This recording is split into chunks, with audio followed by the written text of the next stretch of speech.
I'm Brent Hull, and today we're going to be talking about the arts and crafts movement and that whole era of building. As we look back to the past, there are secrets to the lost art of building that help us build better today.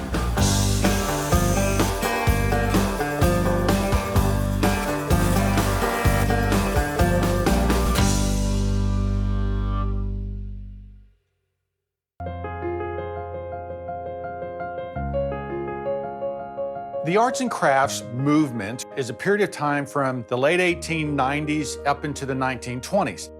It is a sociological revolution. As opposed to a time where a great technological change takes place, it was a change of feeling and mood in the country about how industrialized life had become.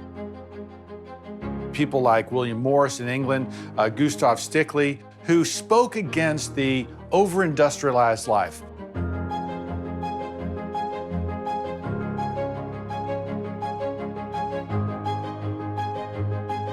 Architecturally, you have the Prairie Style homes led by Frank Lloyd Wright in the Midwest. You have the Craftstman style homes. This is really led by Gustav Stickley in New York. And then on the West Coast, you have the Bungalows led by Green and Green. The country embraces this kind of house style, which is simple, honest in construction material. You'll oftentimes see wood that is stain grade as opposed to paint grade. No false ornamentation like you would have seen in the Victorian era. So it's a rejection of that. So we're going to go look at a house today built by Charles Butcher. All the millwork that we're going to see in this house was available in these catalogs. Here is a page where you see 4 different styles of plate rails as they would go around a room. We'll actually see that in the dining room. We'll notice the windows in this house, divided light upper sash and a single light lower sash, typical of this architectural style. So let's go now and actually look at one of these great arts and crafts houses. Let's look at the details, stand in that space, and understand what was going on at that time.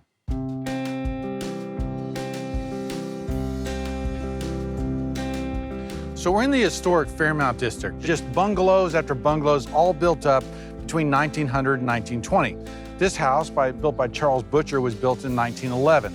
It's an excellent example of an arts and crafts style home. What are the details that make it that? Well, remember that the whole movement is about a rejection of the over-the-top, heavily ornamented Victorian. So the brackets that support the eave lines over here aren't heavily ornamented, but they are structural. Notice too the false timbering up there between the dormer windows. That all harkens back to this early English Tudor period where things would have been made by hand and you would have seen the timbering between the stucco. The front porch is classic. All part of this tradition, this wraparound wood front porch that is supported by these brick columns. This porch is very inviting, right? It's very open and honest. Let's go inside.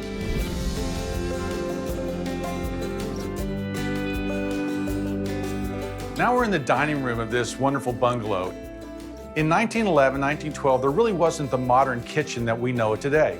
Most of the decorative cabinets were things like this. They're built-in furniture. The leaded glass, the butterfly hinges, really pretty examples of this here. Notice the beam ceiling. It reads as very arts and crafts.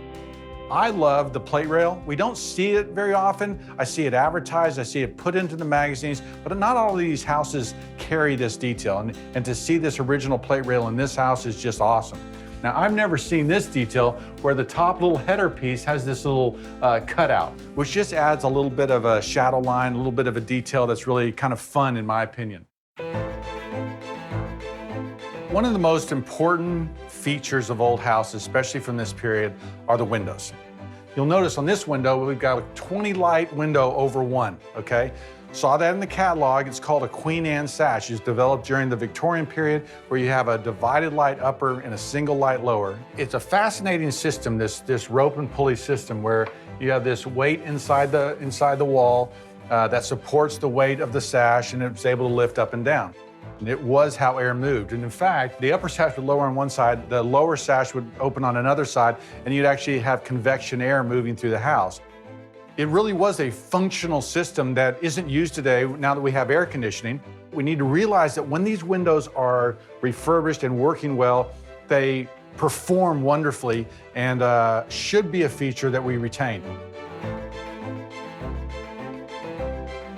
One thing that's interesting about fireplaces, there aren't a lot of wood mantles that go on these fireplaces. The reason why you see a brick-faced fireplace, and in fact, the brick companies came out with a lot of designs for bricks, is because fire was a big hazard at this time.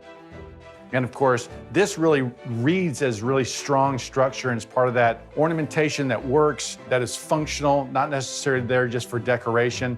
That really reads this way. It's one of the features, in my opinion, that makes this house so great.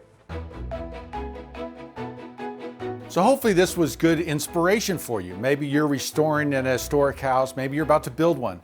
But now you understand the nuts and bolts of what goes into this style, and you can go out and build a great one yourself.